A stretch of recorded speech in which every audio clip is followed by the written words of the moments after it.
అలానే మెసేజ్ రావు. అమెరికా అస్తవ్యస్తం కాబోతుంది, అమెరికాలో ఆర్థిక పరిస్థితి బాగాలేదు, మందగమనం ఉంది, అమెరికాలో ఉద్యోగాలు పోతూ ఉన్నాయి, అక్కడ ఉండేటువంటి వాళ్ళకి వీసాలు రద్దు చేస్తూ ఉన్నారు, తిరిగి మళ్ళీ స్వదేశాలకు వస్తున్నారు. ఇలాంటి న్యూస్ తరచూ ఈ మధ్యకాలంలో వినిపిస్తుంది.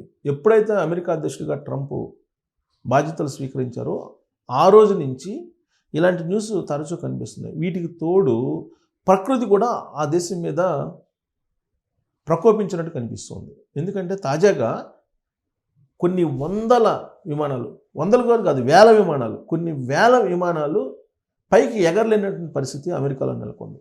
దానికి కారణం ఏంటో తెలుసా? మంచు తుఫాన్లు. ఈ మంచు తుఫాన్ల కారణంగా కొన్ని వేల విమానాలు ఆలస్యంగా నడుస్తుంటే కొన్ని వందల విమానాలు ఎయిర్పోర్ట్లోనే ఆగిపోయాయి. దీని కారణంగా భారీ నష్టం అమెరికాకి జరిగింది. కొన్ని రాష్ట్రాల్లో ఎమర్జెన్సీ కూడా ప్రకటించారు. అంటే ఇది ప్రకృతి అమెరికా మీద కన్నెర చేసిందని చెప్పడానికి ఇది ఒక సంకేతం. ఈ మధ్యకాలంలో చాలా జరిగినాయి. అక్కడ వరదలు వచ్చినాయి, తర్వాత ఈ తుఫాన్లు వచ్చినాయి, ఇప్పుడు మంచు తుఫాను. గతంలో కూడా వచ్చేవి, ఇప్పుడు ఇంకా తీవ్రత పెరిగింది. అక్కడ అసలే ఆర్థిక పరిస్థితులు బాగలేవు. అక్కడ ఉండేటువంటి వాళ్ళు నిరసనలు వ్యక్తం చేస్తున్నారు ట్రంప్ మీద. అక్కడ ఉండేటువంటి ఇమ్మిగ్రెంట్స్ కూడా దడదడ గుండెల్లో పరిగెత్తున్నటువంటి పరిస్థితి. ఎప్పుడు ఏమవుతుందో తెలియని పరిస్థితి. ఈవెన్ గ్రీన్ కార్డు హోల్డర్స్ని కూడా స్వదేశానికి పంపించేటువంటి పరిస్థితి కనిపిస్తూ ఉంది అక్కడ. ట్రంప్ ఎప్పుడు ఏ విధంగా నిర్ణయం తీసుకుంటాడో కూడా అమెరికా పౌరులకు అంతుపట్టడం లేదు. ఇంకోటి ఏంటంటే అమెరికాలో ఉండే కార్పొరేట్ దిగ్గజాలు కూడా విదేశీ బాట పడుతూ ఉన్నాయి.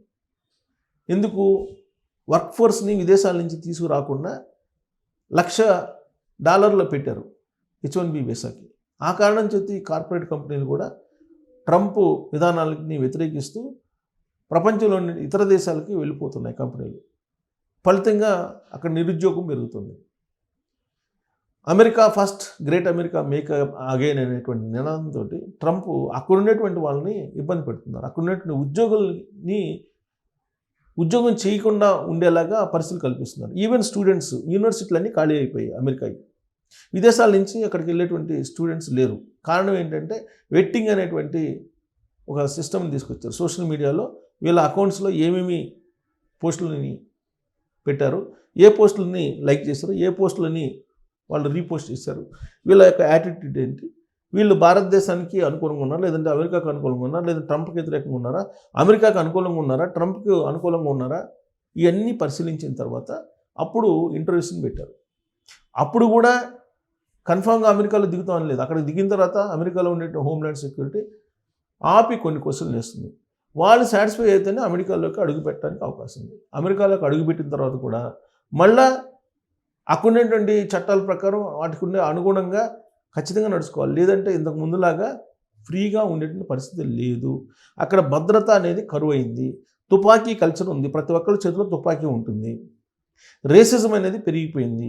భారతీయులన్నా చైనీయులన్నా గన్ తీసుకొని పేల్చేసినటువంటి పరిస్థితి అమెరికాలో కనిపిస్తూ ఉంది అనేది ఇప్పుడు తరచూ వినిపిస్తున్నటువంటి న్యూస్. అది అన్ని చోట్ల లేకపోవచ్చు, కానీ కొన్ని ప్రాంతాల్లో ఇప్పుడు ఎమర్జెన్సీ ప్రకటించారు అమెరికాలో. ఎందుకు ఎమర్జెన్సీ ప్రకటించారనంటే మంచు తుఫాను కారణంగా.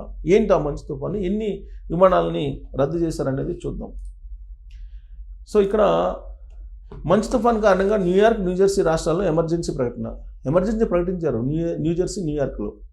మన వాళ్ళంతా ఎక్కువ మంది ఇక్కడికి వెళ్తుంటారు. న్యూజెర్సీ, న్యూయార్క్, అట్లాంటా, డల్లాస్ ఇలాంటి ప్రాంతాల్లో ఉంటారు. అక్కడికి వెళ్తే కనుక మనం అమెరికాలో ఉన్నాం, హైదరాబాద్లో ఉన్నాం అనేది కూడా తెలియదు. అలా ఉంటుంది. అంతా ఎటు చూసినా మన వాళ్ళే ఉంటారు. ఇక ఒకే రోజు 5,500కు పైగా విమానాల ఆలస్యం, 860 సర్వీసులు రద్దు, విద్యుత్ లైన్లపై పేరుకుపోయిన మంచు, మిచిగాన్లో 30,000 ఇళ్లకు నిలిచిపోయిన పవరు. సో పవర్ లేదు, అక్కడ సర్వీసులు లేవు, ఎమర్జెన్సీ ప్రకటించారు. అమెరికాలోని ఈశాన్య ప్రాంతం, గ్రేట్ లేక్స్ పరిసర ప్రాంతాల్లో మంచు తుఫాన్ బీభత్సం సృష్టిస్తుంది. శుక్రవారం నుంచి మొదలైన మంచు వర్షం శనివారం నాటికి తీవ్ర రూపం దాల్చింది. సెలవుల సీజన్లో ప్రయాణాలు చేస్తున్న వేలాది మంది ప్రజలు ఈ తుఫాన్ దాటికి తీవ్ర ఇబ్బందులు ఎదుర్కొంటున్నారు. యాక్చువల్గా థ్యాంక్స్ గివింగ్ డేస్ ఇప్పుడు అమెరికాలో ఇప్పుడు మనకి ఈ 2 దాకా వాళ్ళకి థ్యాంక్స్ గివింగ్ డేస్ జరుగుతుంది. ఈ నెల మొత్తం వాళ్ళు ట్రిప్పులు వెళ్తుంటారు, బయటికి ట్రిప్పులు వెళ్తుంటారు అనేక చోట్లకి. అలాంటిది ఈ టైంలోనే వాళ్ళకి సర్వీసులు రద్దు చేసే పరిస్థితి వచ్చింది, విమానాలు రద్దు చేసిన పరిస్థితి, ఎమర్జెన్సీ ప్రకటించిన పరిస్థితి వచ్చింది. తీవ్రమైన మంచు గాలివాన కారణంగా విమాన సర్వీసులు కుప్పగూలాయి. విమాన సర్వీసులన్నీ ఆల్మోస్ట్ నేల మీద నుంచి పైకి ఎగరట్లా అన్ని ఎయిర్పోర్ట్లు ఉండిపోయి. శనివారం మధ్యాహ్న సమయానికి అమెరికా వ్యాప్తంగా దాదాపుగా 5,580 విమానాలు ఆలస్యంగా నడవగా కనీసం 860 విమానాలు పూర్తిగా రద్దయ్యాయి. ముఖ్యంగా న్యూయార్క్ మెట్రోపాలిటన్ పరిధిలోని 3 ప్రధాన విమానాశ్రయాలపై దీని ప్రభావం తీవ్రంగా పడింది. జాన్ ఎఫ్ కెనడీ అంతర్జాతీయ విమానాశ్రయంలో విమానాలు సగటున 2 గంటల ఆలస్యంతో నడుస్తున్నాయి. జాన్ ఎఫ్ కెనడీ అంతర్జాతీయ విమానాశ్రయం, అమెరికా వెళ్ళినప్పుడు నేను కూడా అక్కడే దిగాను. అక్కడ కూడా సగటున 2 గంటల ఆలస్యంతో నడుస్తున్నాయంట ఫ్లైట్లు. చాలా పెద్ద ఎయిర్పోర్ట్ అక్కడ. పరిస్థితి తీవ్రతను గమనించిన న్యూజెర్సీ గవర్నర్లు ఆయా రాష్ట్రాల్లో స్టేట్ ఆఫ్ ఎమర్జెన్సీ అత్యవసర స్థితి ప్రకటించారు.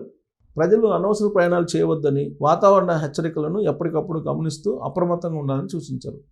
ఆదివారం రికార్డు స్థాయిలో 2.86 మిలియన్ల నుంచి మిలియన్ల మంది రికార్డు స్థాయిలో 2.86 మిలియన్ల మంది విమాన ప్రయాణాలు చేస్తారని అంచనా వేస్తున్న తరుణంలో ఈ తుఫాను ప్రయాణికులను కలవరపెడుతుంది. మంచు ప్రభావం రవాణాపై కాకుండా విద్యుత్ సరఫరాపై కూడా పడింది. మిచిగాన్ రాష్ట్రంలో భారీగా మంచు కురవడంతో విద్యుత్ తీగలు తెగిపడ్డాయి. దీనివల్ల శనివారం ఉదయానికి సుమారు 30,000 ఇళ్ళు, వ్యాపార సముదాయాలకు విద్యుత్ సరఫరా నిలిచిపోయింది. న్యూయార్క్ నుంచి ఫిలడెల్ఫియా వరకు అనేక ప్రాంతాలకు వాతావరణ శాఖ రెడ్ అలర్ట్ ప్రకటించింది. ఇది రెడ్ అలర్టు, ఎమర్జెన్సీ, పవర్ లేదు, 30,000 ఇళ్ళకు పవర్ లేదు, విమానాలు రద్దు అయిపోయి ఎమర్జెన్సీ ప్రకటించారు. ఇది న్యూయార్క్, న్యూజెర్సీ, ఫిలడెల్ఫియా వరకు ఉన్నటువంటి పరిస్థితి. అత్యంత దారుణమైన పరిస్థితి అక్కడ నెలకొంది. రెడ్ అలర్ట్ ప్రకటించారు. మనకు రెడ్ అలర్ట్ ప్రకటిస్తే ఎలా ఉంటుందో మనం చూసాం.